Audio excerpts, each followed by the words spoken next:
Hello friends, welcome to them academy. I hope आप सभी अच्छे होंगे, पढ़ाई कर रहे होंगे, घर पे सेफ होंगे। देखिए, आज के इस लेसन में हम लोग सोल्व करेंगे एमबी पब्लिकेशन इंग्लिश बुक से सीट नंबर 29। ठीक है, यहाँ पर लिखा गया है सोल्व पेपर 2018, यानी कि जो क्वेश्चंस हैं 2018 सेशन के हैं, यानी कि 2018 ईयर का जो एग्ज़ाम हुआ था वो कंडक्ट हुआ था 4 जून 2019 से। ठीक है, तो हम लोग जो है 2019 में जो क्वेश्चन जो आए हैं वो हम लोग यहाँ पर सोल्व कर रहे हैं एसएससी सीजीएल टीयर 1 के। ठीक है, इसके अलावा हम लोग सीजीएल के जब क्वेश्चंस को सोल्व करेंगे, सारे सेट्स को सोल्व कर लेंगे, तो हम लोग फिर सीएचएसएल के क्वेश्चंस को सोल्व करेंगे, सीपीओ का करेंगे, स्टेनोग्राफर का करेंगे, और फिर जिनका मेंस होगा, जैसे कि सीजीएल मेंस का भी क्वेश्चंस है, ठीक है, सीपीओ मेंस के क्वेश्चंस हैं, तो हम लोग सारे क्वेश्चंस को सोल्व करेंगे जैसा कि हम लोग 2016 के जो क्वेश्चंस हम लोग सोल्व किए हैं। ठीक है, इसमें टोटल 46 सेट्स हैं, जिसमें से 42 सोल्व हो चुके हैं, 4 सेट्स बचे हुए हैं। ठीक है, तो इनमें हम लोग जो है पीटी मेन सारे क्वेश्चंस को सोल्व किए हैं। उसी तरीके से 2019 में भी हम लोग सारे क्वेश्चंस को सोल्व करेंगे। इसके अलावा हमारा टेलीग्राम चैनल है द एमपीएससी अकेडमी। ठीक है, वहाँ पे आपको 2011 से 2015 के क्वेश्चंस दिए जा रहे हैं एमबी पब्लिकेशन के बुक से, ताकि जो है हम लोग एक 5 साल इधर और 2016 से 2020 तक, यानी कि 5 साल इधर, यानी कि लगभग 10 साल के क्वेश्चंस को सोल्व करके जाएं, ताकि एग्जाम में अगर किसी भी प्रकार का क्वेश्चन हम देखें तो आसानी से उसे सोल्व कर सकें। ठीक है, तो डिस्क्रिप्शन में उसका लिंक दिया गया है, आप चाहें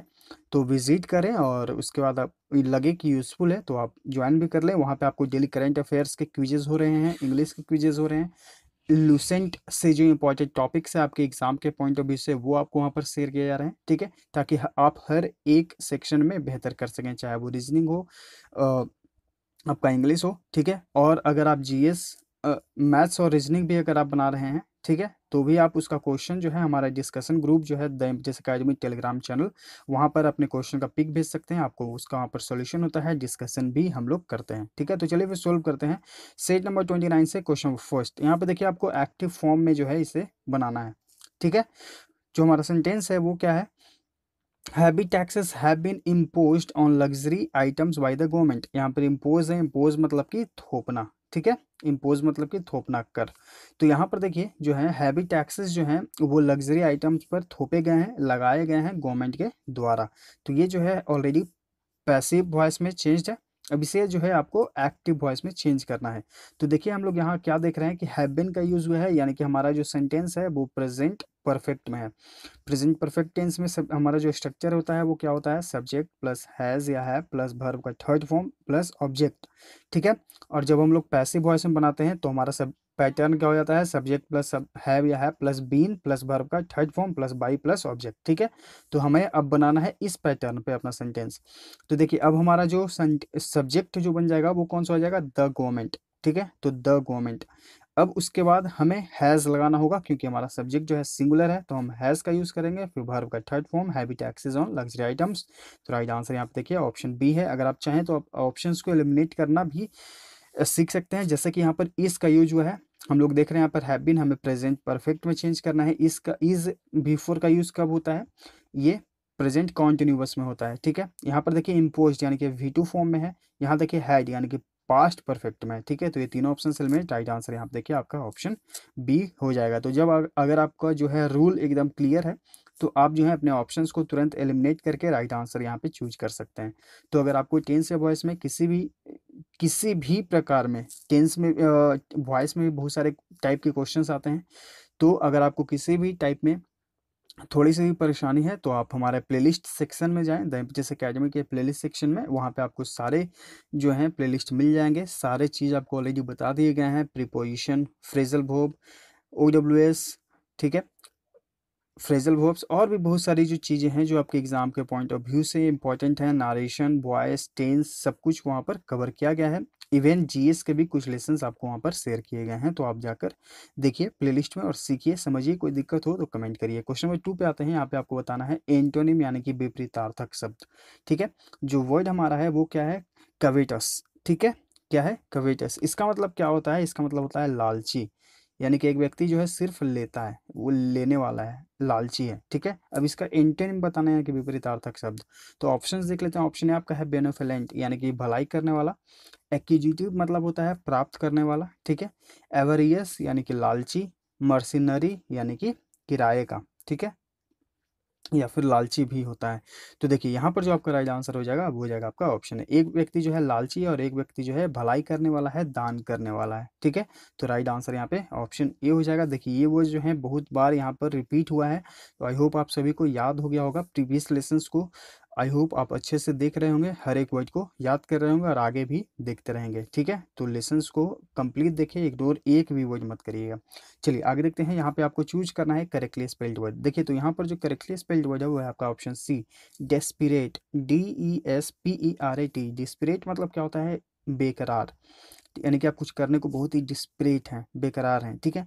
और इसका अर्थ एक और होता है, ठीक है, निराश या फिर उदास। तो आप दोनों जो अर्थ है दोनों याद कर लीजिए, ठीक है। डिस्परेट मतलब होता है बेकरार और डिस्परेट मतलब उदास या फिर निराश भी होता है। तो यहाँ पर जो करेक्टली स्पेल्ड वर्ड है वो है आपका ऑप्शन सी। आइए देखते हैं क्वेश्चन नंबर 4। यहाँ पे देखिए आपको पैसिव वॉइस में चेंज करना है। सी नेवर ट्रस्टेड एनीवन। नेवर का यूज हुआ यानी कि जो सेंटेंस है वो नेगेटिव है। ट्रस्टेड यानी कि V2 फॉर्म में है, यानी कि हमारा पास्ट इंडिफिनिट में है, ठीक है। तो पास्ट इंडिफिनिट में अब हम वाज या वेयर का यूज करेंगे। तो देखिए सी नेवर ट्रस्टेड एनीवन, तो एनीवन को जब हम लोग नेगेटिव में बनाएंगे तो इसे जो है अब हम लोग डायरेक्ट नो वन से बना सकते हैं, क्योंकि हमारा चूंकि सब्जेक्ट जो है वो नेगेटिव बनेगा। तो देखिए no one was trusted by her, तो यहाँ पर जो है आपका ऑप्शन सी राइट आंसर हो जाएगा। देखिए वह जो है किसी के द्वारा ट्रस्ट नहीं की गई, यानी कि किसी ने, अब उसे जब हम लोग पैसे में चेंज करेंगे तो उसे हम लोग क्या बोलेंगे कि किसी ने उस पर विश्वास नहीं किया, यानी कि नो बडी या फिर no one was ever trusted by her, ठीक है। तो यहाँ पर जो है आपका राइट आंसर ऑप्शन सी हो जाएगा, ठीक है। बाकी अब ऑप्शंस को भी एलिमिनेट कर सकते हैं, जैसे कि यहाँ पर हर ट्रस्ट है, तो यहाँ तो इस प्रकार का कोई सेंटेंस नहीं है। सी वॉज नेवर ट्रस्टेड, नहीं ऐसा नहीं बनेगा, क्योंकि हमारा सब्जेक्ट जो है अब यहाँ पर एनीवन होगा। यहाँ पर चूंकि क्योंकि पैसिव वॉइस बनाते हैं तो ऑब्जेक्ट सब्जेक्ट बन जाता है, ठीक है। यहाँ पर anyone is not trusted by her, ठीक है, ये भी एलिमिनेट, क्योंकि यहाँ पर वाज या वेयर का यूज होगा, हमारा सेंटेंस पास्ट में। Question number 5। क्वेश्चन नंबर 5 में आपको बताना है सिनोनिम, यानी कि पर्यायवाची शब्द। जो वर्ड है वो है टैसिटर्न। टैसिटर्न मतलब क्या होता है? इसका मतलब होता है अल्पभाषी, यानी कि एक ऐसा व्यक्ति जो बहुत ही कम बोलता है, ठीक है। ऑप्शंस देख लेते हैं। ऑप्शन ए आपका है फ्लेगमेटिक, मतलब होता है सुस्त, ठीक है। टॉकेटिव यानी कि बातूनी।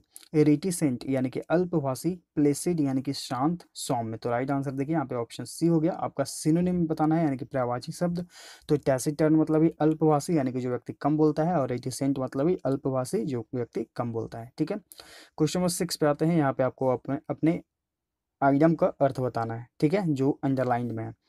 अ mountaineer has to walk the tight rope as a small slip can prove to be fatal. यहाँ देखिए एक वर्ड यूज हुआ है फाइटल, इसका मतलब क्या होता है? घातक, जानलेवा, ठीक है। तो ये एसएससी में पूछा गया आपसे सिनोनिम एंटोनिम के रूप में, तो याद कर लीजिएगा।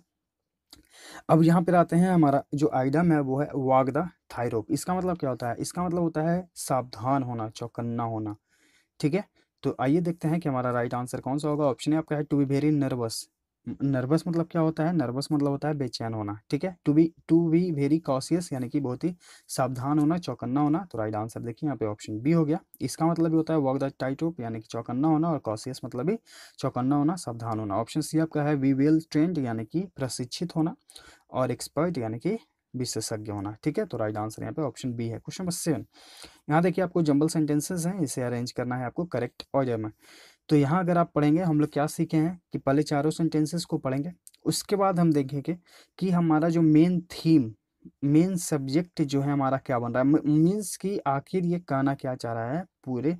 अगर हम इसे कंक्लूड करेंगे, यानी कि निष्कर्ष निकालेंगे, तो हमारा जो है क्या सेंटेंस बनेगा, ठीक है।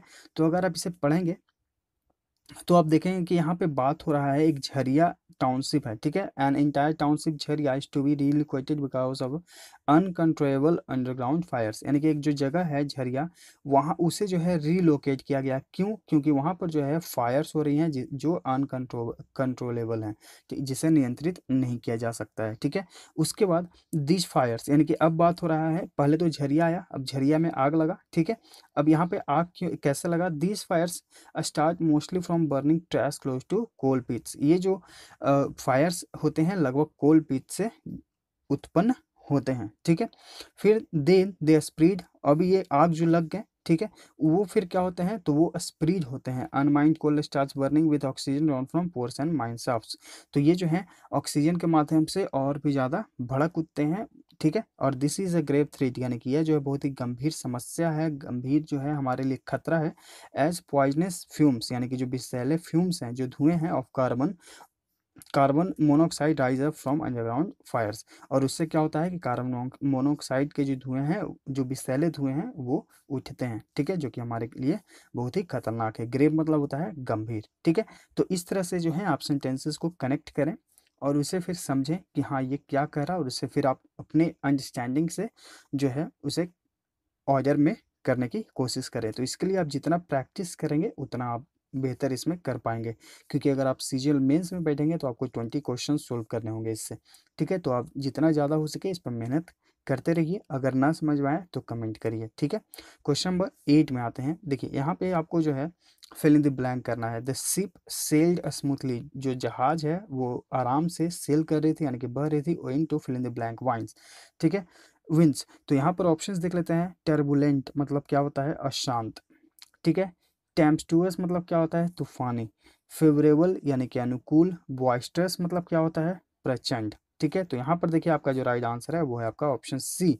जो सेल है, जो नाव है, वो आराम से चल रही थी। क्यों? क्योंकि वो जो विंड्स है, जो हवाएं हैं, उसके अनुकूल थी, यानी कि फेवरेबल थी। क्योंकि आसानी से कब चलेगी? जब जब जो विंड्स है वो एकदम अनुकूल है, एकदम सही से वो चल रहा है। अगर वो तूफानी होगा तो नाव जो है ये वो ऐसे चलेगा, ठीक है, तो उसे चलने में दिक्कत होगी। यहाँ पर बात हो रहा है स्मूथली चल रहा है, इसलिए जो है हम यहाँ पर फेवरेबल का यूज़ करेंगे, ठीक है। क्वेश्चन नंबर 9 पे आते हैं। यहाँ देखिए आपको बताना है अंडरलाइन सेक्शन जो आपका है यहाँ पर, उसे आपको इम्प्रूव करना है अगर आपको लगता है कि उसमें कोई इम्प्रूवमेंट की ज़रूरत है, ठीक है। अगर आपको लगता है कि इम्प्रूवमेंट की ज़रूरत नहीं है तो नो इम्प्रूवमेंट ऑप्शन के साथ जा सकते हैं। लेकिन क्वेश्चन को हम लोग यहाँ पर छोड़ेंगे नहीं, हर एक क्वेश्चन को अच्छे से सोल्व करेंगे, क्योंकि हर एक क्वेश्चन आपके लिए इक्वल मार्क कैरी करता है और हर एक मार्क आपके मेरिट बनने में काम आ सकता है, ठीक है।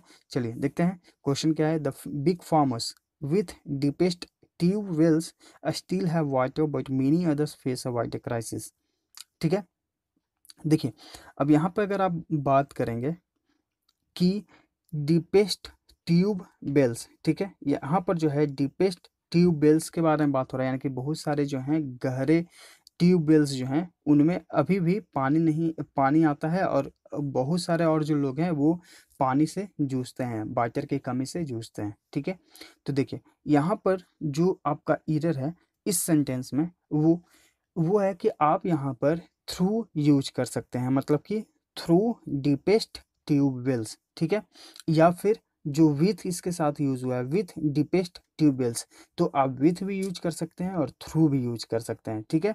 तो यहाँ पर जो है आप सेंटेंस में देखिए, यहाँ पर थ्रू भी आपका जो है ऑप्शन है, और यहाँ पर जो है एक नो इम्प्रूवमेंट ऑप्शन भी है। तो आप दोनों में से कोई एक चूज कर सकते हैं, ठीक है। तो यहाँ पर जो है आप जो है आप ये समझिए कि डीपेस्ट ट्यूबवेल्स के साथ आप थ्रू का भी यूज़ कर सकते हैं, यानी कि उसके द्वारा, ठीक है। या फिर आप विथ का भी यूज़ कर सकते हैं उसके साथ, ठीक है। तो यहाँ पर जो है आप दोनों ऑप्शन में से किसी एक को चूज कर सकते हैं। यहाँ पर आते हैं क्वेश्चन नंबर 10 पे। यहाँ पे आपको आइटम का अर्थ बताना है, ठीक है। The boss is going to blow his top when he discovers that blatant mistake in the balance sheet. देखिए ब्लैटेंट मतलब क्या होता है? जबरदस्त, बहुत ही बड़ा गलती, ठीक है। जो बैलेंस शीट में गलती हुआ उससे है जो बॉस, क्या होगा आइए पढ़ते हैं। ऑप्शंस देखते हैं। डिसमिस फ्रॉम जॉब, यानी कि पद से हटा देना, आपके जॉब से, नौकरी से हटा देना। टू बी वेरी एम्बैरेस्ड, यानी कि शर्मिंदा होना। बी वेरी एंग्री, यानी कि बहुत ही गुस्सा होना। अटैक फायरसली, यानी कि बहुत ही उग्रता से आप पर आक्रमण करना, ठीक है। तो देखिए हमारा जो वर्ड है ब्लो हिज टॉप, ब्लो ही स्टॉप मतलब क्या होता है, अत्यधिक गुस्सा होना। ठीक है, ब्लो ही स्टॉप मतलब क्या होता है, अत्यधिक गुस्सा होना। तो यहाँ पर जो आपका ऑप्शन सी है वो आपका राइट आंसर हो जाएगा, be very angry. Question number 11 पे आते हैं। यहाँ पर देखिए आपको बताना है सिनोनिम। जो आपका वर्ड है वो है मैमूथ। इसका अर्थ क्या होता है, इसका मतलब होता है विशाल। अब इसका सिनोनिम बताना है यानी कि पर्यायवाची शब्द। ऑप्शंस देख लेते हैं। ऑप्शन ए आपका है ऑप्शन ए आपका है जैग्नेटिक। इसका मतलब क्या होता है, जैग्नेटिक मतलब होता है विशाल। तो राइट आंसर यहाँ पे ऑप्शन ए हो जाएगा, मैमूथ मतलब विशाल, जैग्नेटिक मतलब भी विशाल। बाकी ऑप्शन देख लेते हैं। मिनिस्कल यानी कि छोटा, पेरिलस यानी कि खतरनाक, जोखिम भरा, मैग्निफिसेंट मतलब शानदार, भव्य। ठीक है, तो राइट आंसर यहाँ पे ऑप्शन ए है। क्वेश्चन नंबर 12, यहाँ पे आपको अपने अंडरलाइन सेक्शन को इम्प्रूव करना है। Some agitating miners allegations that there is no emergency measures inside the mines. ठीक है, देखिए यहाँ पर एक वर्ड यूज हुआ है एलिगेशन, जबकि अगर हम सेंटेंस को पढ़ेंगे तो हमें यहाँ पर एक वर्ब की जरूरत है, जबकि एलिगेशन जो है वर्ब नहीं है। एलिगेशन मतलब क्या होता है, किसी पर दोष लगाना। ठीक है, तो जो कुछ भड़के हुए माइनर्स हैं, जो गुस्से हुए जो कुछ माइनर्स हैं, उन्होंने जो है ये एलिगेशन लगाया। ठीक है, यानी कि वो अलेस्ट किए कि देर वहाँ पर जो है कोई भी इमरजेंसी मेजर्स नहीं थे माइन के अंदर। ठीक है, तो यहाँ पर जो है आपको एक वर्ब की ज़रूरत है। ठीक है, यहाँ पर जो है आपको क्या ज़रूरत है, वर्ब की ज़रूरत है। तो यहाँ जो है आपका राइट आंसर जो है क्या हो जाएगा, वो हो जाएगा आपका ऑप्शन ए। ठीक है, एलिगेशन की जगह हम लोग क्या यूज़ करेंगे, एक वर्ब का यूज़ करेंगे। तो एलेस्ट जो है आपका एक वर्ब है। ठीक है, तो यहाँ पर जो है राइट आंसर ऑप्शन ए हो जाएगा। Some agitating miners allege that there is no emergency measures inside the mines. ठीक है, तो राइट आंसर यहाँ पे ऑप्शन ए हो जाएगा। क्वेश्चन नंबर 13 में आते हैं। यहाँ पे आपको बताना है वन वर्ड सब्स्टिट्यूशन यानी कि OWS।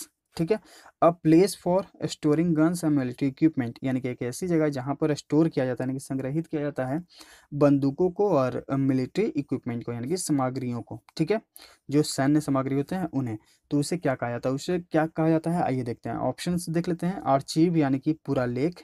ठीक है, संग्रह। आर्सेनल मतलब क्या होता है, शास्त्रागार।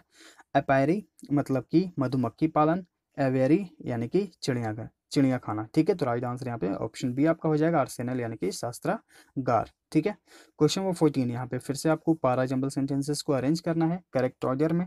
तो अगर आप पढ़ेंगे इन्हें तो आप क्या पाएंगे कि यहाँ पर एक कैंडिडेट है, मीन्स के एक स्टूडेंट है। ठीक है, जिसका नाम जेसिका है। वो जैसे ही देखती है कि लंच के लिए जो है घंटी बज गई, वो अपना लंच बॉक्स लेती है और start moving towards the library, और वो जो है लाइब्रेरी की ओर चल देती है। ठीक है, but the rest of the students way रसिंग past her. But लेकिन कुछ स्टूडेंट्स जो हैं उसके पीछे जो है भागते हैं। रेसिंग मतलब होता है झपट्टा मारना। For a break. ठीक है, लाइक सी डिडंट एग्जिस्ट। ठीक है, उसके बाद फिर आपका जो आएगा वो आएगा कि एंड टुडे जिसका really felt like maybe she did not exist.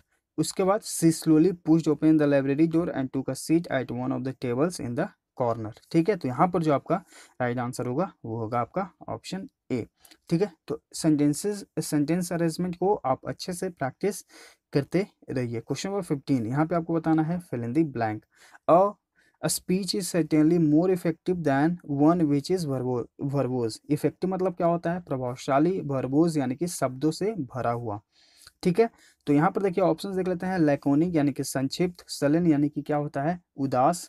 लेंदी यानी कि लंबा। सरली मतलब क्या होता है, सरली मतलब होता है असभ्य। ठीक है, तो राइट आंसर देखिए यहाँ पे ऑप्शन ए है कि एक संक्षिप्त स्पीच यानी कि एक छोटा स्पीच जो है वो ज़्यादा इफेक्टिव होता है, ना कि जो सिर्फ शब्दों से भरा हुआ हो। ठीक है, तो यहाँ पर जो आपका राइट आंसर है वो है लैकोनिक यानी कि संक्षिप्त। ये सिनोनिम एंटोनिम में पूछा गया है, तो याद कर लीजिएगा। यहाँ पे OWS बताना है। क्वेश्चन नंबर 16 में a place where fruit trees are grown, यानी कि एक ऐसी जगह जहाँ पर फ्रूट ट्रीज को उगाया जाता है, उन्हें बड़ा किया जाता है, उसे क्या कहा जाता है, उससे कहा जाता है ऑर्किड। ठीक है, तो राइट आंसर जो है यहाँ पे ऑप्शन ए है। ऑर्किड मतलब क्या होता है, बगीचा जहाँ पर पौधे उगते हैं। ठीक है, बाकी ऑप्शंस देख लेते हैं। फार्म यानी कि कृषि क्षेत्र। ठीक है, जहाँ पर कृषि होता है। प्लांटेशन यानी कि वृक्षारोपण। गार्डन यानी कि बगीचा। ठीक है, क्वेश्चन नंबर 17, यहाँ पे आपको इरर बताना है, grammatical error. The length of a male swallow tail reveal his attractiveness for a female swallow. Swallow मतलब क्या होता है, जो आपका होता है गला, ठीक है। तो जो एक मेल का जो गले का लंबाई होता है, ठीक है, वो रिवील करता है उसके अट्रैक्टिवनेस को फॉर अ फीमेल सैलो, यानी कि एक महिला के सैलो से, ठीक है। तो देखिए हमारा जो सब्जेक्ट है वो है अ मेल सैलोज, यानी कि एक मेल का सैलो, ठीक है। तो यहाँ जो सब्जेक्ट है हमारा सिंगुलर है, ठीक है, एक मेल का सैलो बात हो रहा है, तो हमारा जो वर्ब यूज होगा वो भी अपने सिंगुलर फॉर्म में यूज होना चाहिए। तो देखिए यहाँ पर जो रिवील है ये प्लूरल फॉर्म में है, जबकि सिंगुलर फॉर्म में इसका जो है वर्ब फॉर्म वो है रिवील्स, यानी कि वर्ब का फिफ्थ फॉर्म। ये हम लोग प्रेजेंट टेंस में पढ़े हैं, ठीक है। तो यहाँ पर जो आपका राइट आंसर होगा वो कौन सा होगा, ऑप्शन बी, ठीक है। रिवील की जगह हमें क्या करना है, रिवील की जगह हमें यूज करना होगा रिवील्स, ठीक है। तो ऑप्शन बी में यहाँ पर एरर हो जाएगा। क्वेश्चन नंबर 18, यहाँ पे आपको फिर से ग्रामेटिकल एरर को बताना है। My father decided me to try for a job as he wanted me to pursue higher studies. Pursue मतलब क्या होता है, मतलब अपने हायर एजुकेशन का पीछा करना, उनके पीछे जाना। डिसीडेड मतलब क्या होता है, मनाना, ठीक है। तो देखिए डिसीड के साथ हम लोग प्रीपोजिशन का लेसन में पढ़ चुके हैं। फिक्स्ड प्रीपोजिशन जो हम लोग पढ़े हैं लगभग 300 प्लस, जो इंपॉर्टेंट हैं, जो हमेशा एग्जाम्स में पूछे गए हैं, मोस्ट प्रोबेबली पूछे जाने के चांसेस हैं। तो वहाँ पे हम लोग क्या सीखे हैं, डिसीड मतलब डिसीड के साथ जो है हम लोग प्रीपोजिशन फ्रॉम का यूज़ करते हैं। क्या यूज़ करते हैं, डिसीड के साथ फ्रॉम को यूज़ करते हैं, ठीक है। तो यहाँ पर जो है राइट आंसर कौन सा हो जाएगा, राइट आंसर जो हो जाएगा वो हो जाएगा आपका ऑप्शन डी, ठीक है। डिसीड के साथ जो है आपको क्या यूज़ करना है, फ्रॉम का यूज़ करना है, जबकि यहाँ पर देखिए टू का यूज़ हुआ है, तो टू को रिमूव करेंगे, फ्रॉम का यूज़ करेंगे। डिसीड मतलब कि किसी काम को करने से रोकना, क्योंकि वो चाहते क्या थे कि हाँ मैं जो है अपनी हायर स्टडी को परस्यू करूँ, यानी कि उनके पीछे जाऊँ, लेकिन मेरे पिता जो हैं वो मुझे जॉब करने से रोक दिए, ठीक है, क्योंकि वो चाहते थे कि मैं हायर एजुकेशन को परस्यू करूं। क्वेश्चन नंबर 19, यहाँ पे आपको बताना है करेक्ट स्पेल्ड वर्ड, ठीक है। तो देखिए यहाँ पर जो करेक्टली स्पेल्ड वर्ड है वो है आपका ऑप्शन ए, एग्जीबिशन, यानी कि प्रदर्शन, ठीक है, एग्जीबिशन यानी कि प्रदर्शनी। तो यहाँ पर जो राइट आंसर है वो है आपका ऑप्शन ए। बाकी ऑप्शंस देख लेते हैं। अफ्लिक्शन का जो राइट स्पेल है वो है AFFLICTION, यानी कि यहाँ पे डबल एफ करना होगा। अफ्लिक्शन मतलब कि यातना, पीड़ा, दुख, ठीक है। ऑप्शन सी आपका है, ऑप्शन सी आपका है वोल्यूशन, VOLITION। वोल्यूशन मतलब होता है इच्छा शक्ति, ठीक है। तो यहाँ देखिए ये भी एरर है, इच्छा शक्ति। और ट्यूशन का वर्ड जो है हम लोग कल ही पढ़े हैं, ट्यूशन, TUITION। ट्यूशन मतलब क्या होता है, अध्यापन, ठीक है। तो राइट आंसर देखिए यहाँ पे ऑप्शन ए है, ये करेक्टली स्पेल्ड है, बाकी गलत है। क्वेश्चन नंबर 20, यहाँ पे आपको बताना है एंटोनिम, यानी कि विपरीतार्थक शब्द। क्रूशियल, क्रूशियल मतलब होता है महत्वपूर्ण, ठीक है। अब इसका एंटोनिम बताना है, आइए देखते हैं ऑप्शंस। ऑप्शन ए आपका है ट्रिवियल, यानी कि तुच्छ, महत्वहीन। तो राइट आंसर यहाँ पे ऑप्शन ए है, एक महत्वपूर्ण है और एक महत्वहीन है, जिसका कोई महत्व ही नहीं है, ठीक है। तो ये हुआ एंटोनिम। बाकी ऑप्शंस हैं इम्परेटिव, इम्परेटिव मतलब क्या होता है, अनिवार्य, ठीक है। पाइवोटल मतलब होता है आपके लिए महत्वपूर्ण, ठीक है, बेसिक। क्रिटिकल यानी कि महत्वपूर्ण। तो ये सारे वर्ड जो हैं वो सिनोनिम है। राइट आंसर यहाँ पे देखिए एंटोनिम ऑप्शन ए हो जाएगा। क्वेश्चन नंबर 21 to 25, यहाँ पे देखिए आपको फिल इन दी ब्लैंक करना है। पढ़ते हैं पैसेज को। आयरोनिकली यानी कि व्यंग रूप से या फिर विडंबना है, the dams that were constructed, जो बांध हैं जो बनाए गए थे, कंस्ट्रक्ट यानी कि जो बनाए गए थे, टू कंट्रोल फ्लड्स। बांध क्यों बनाए जाते हैं, फ्लड को कंट्रोल करने के लिए, ठीक है। तो टू कंट्रोल यानी कि फ्लड को नियंत्रित करने के लिए, हैव ट्रिगर्ड फ्लड्स, उन्होंने क्या किया है कि फ्लड्स को रोक दिया है। ट्रिगर्ड यानी कि रोक देना, due to sedimentation in the reservoir, अवसाद के कारण जो है, अवसादन के कारण जो है रिजर्वियर यानी कि जो जलाशय है वहाँ पे बाढ़ के पानी को रोक दिया गया है, ठीक है। आगे देखते हैं। दो, यहाँ देखिए द, उसका जो ऑप्शन है द रिलीज ऑफ वाटर, यानी कि जो पानी छोड़ा जाता है फ्रॉम डैम्स, यानी कि डैम्स से, यानी कि जो बांध है उनसे, ड्यूरिंग हैवी रेन्स, यानी कि जब भारी बारिश होती है उसके दौरान जो है डैम से रिलीज किया जाता है पानी को। Aggravated the flood situation, aggravated मतलब कि बढ़ा देती है, बदतर कर देती है, ठीक है। जो फ्लड का सिचुएशन है, जो स्थिति है वो और बदतर कर देती है, बहुत ही, ठीक है, बदतर कर देती है। इन महाराष्ट्र एंड गुजरात, इन, ठीक है, महाराष्ट्र एंड गुजरात इन 2006, यानी कि जो रिलीज किया गया है पानी डैम्स से हैवी रेंस में, यानी कि भारी बारिश में, उससे क्या होता है कि जो फ्लड सिचुएशन है यानी कि जो बाढ़ का सिचुएशन है वो और भी एग्रावेटेड हो जाता है, मतलब बदतर हो जाता है इन महाराष्ट्र एंड गुजरात इन 2006 यानी कि 2006 में। द फ्लड्स डिवास्टेटेड, डिवास्टेटेड मतलब क्या होता है, तहस नहस कर देना, बर्बाद कर देना, ठीक है। The floods devastated not only life, यानी कि जो फ्लड्स हैं वो सिर्फ लाइफ को बर्बाद नहीं करते हैं, लाइफ को तहस नहस नहीं करते हैं, एंड प्रॉपर्टी, लाइफ और प्रॉपर्टी को तहस नहीं नहस नहीं करते हैं, but also caused soil erosion, पर उसके साथ साथ जो है मिट्टियों का भी क्षरण हो जाता है। इरोजन यानी कि क्षरण होना, नष्ट होना। तो क्या हुआ कि जो फ्लड हैं वो सिर्फ लाइफ और प्रॉपर्टी को डिवास्टेट नहीं करते हैं, बर्बाद नहीं करते हैं, बल्कि साथ साथ में सॉइल का इरेशन भी करते हैं, यानी कि मिट्टियों का क्षरण भी करते हैं, ठीक है। सेडिमेंटेशन डिप्राइव्ड, तो सेडिमेंटेशन जो है यहाँ पे अवसाद जो है इससे क्या हो जाता है, वंचित रहा। जहाँ पे अवसादन मतलब क्या होता है, मिट्टियों का जमा होना है, ठीक है। तो जब बाढ़ आती है, जब भारी बारिश आती है, पूरा फ्लड हो जाता है, तो मिट्टियाँ भी जो है बहकर चली आती हैं। तो यहाँ पर यही कह रहा है कि सेडिमेंटेशन जो है deprive the plains of silt a natural fertiliser, तो सेडिमेंटेशन जो है वो डिप्राइव कर देता है प्लेन्स ऑफ सिल्ट, जो कि एक नेचुरल फर्टिलाइजर है, प्राकृतिक फर्टिलाइजर है, उससे क्या कर देता है, उसे वंचित कर देता है, ठीक है। तो ये हुआ इस पूरे पैसेज का अर्थ। आई होप आपको अच्छे से समझ में आ गया होगा। देखिए बाकी कुछ ऑप्शंस हैं यहाँ पे आपके लिए इंपॉर्टेंट है। डोमिनेट यानी कि वर्चस्व रखना, ठीक है, प्रभुत्व रखना। कंट्रोल नियंत्रित रखना। रिड्यूस कम करना। रेसिस्ट यानी कि विरोध करना, ठीक है। रीएस्ट्रेंट मतलब क्या होता है, रीएस्ट्रेंट मतलब होता है कठोरता से संयम दिखाना, ठीक है। कलेक्शन यानी कि समूह। रिलीज यानी कि छोड़ना। लाइब्रेशन यानी कि मुक्ति, रिहाई, ठीक है। थ्रू यहाँ पर ये आपका राइट आंसर था। इन डिवास्टेटेड यानी कि बर्बाद कर देना, तहस नहस कर देना। डिवोर्ड मतलब क्या होता है, डिवोर्ड मतलब होता है निगल लेना। स्मैश्ड यानी कि नष्ट करना, ठीक है, किसी को मारना पीटना। प्लंडेड यानी कि लूटना। डिप्राइव यानी कि वंचित कर देना। डिस्ट्रॉयड यानी कि नष्ट करना। डिस्ट्रीब्यूटेड यानी कि बांटना। और फिर आपका जो राइट ऑप्शन डी है, डिसेबल यानी कि अपंग, यानी कि किसी को लाचार बेबस बना देना, ठीक है। तो ये हुआ इस पूरे सेट नंबर 29 का सॉल्यूशन डिटेल में। आई होप आपको हर एक क्वेश्चन, हर एक वर्ड अच्छे से समझ में आ गया होगा। तो समझाने का तरीका अच्छा लगा तो प्लीज़ लाइक करिए, ज़्यादा से ज़्यादा लेसन्स को शेयर करिए अपने स्टडी ग्रुप्स में, ताकि और लोग जो हैं इसे देखें, समझें, सीखें और हमारे साथ जुड़ें। अगर आप नए हैं तो चैनल को सब्सक्राइब कर लीजिएगा, ताकि आपके पास नोटिफिकेशन जाता रहे, आप अपडेट होते रहें। मिलते हैं आगे के लेसन्स में। Thank you.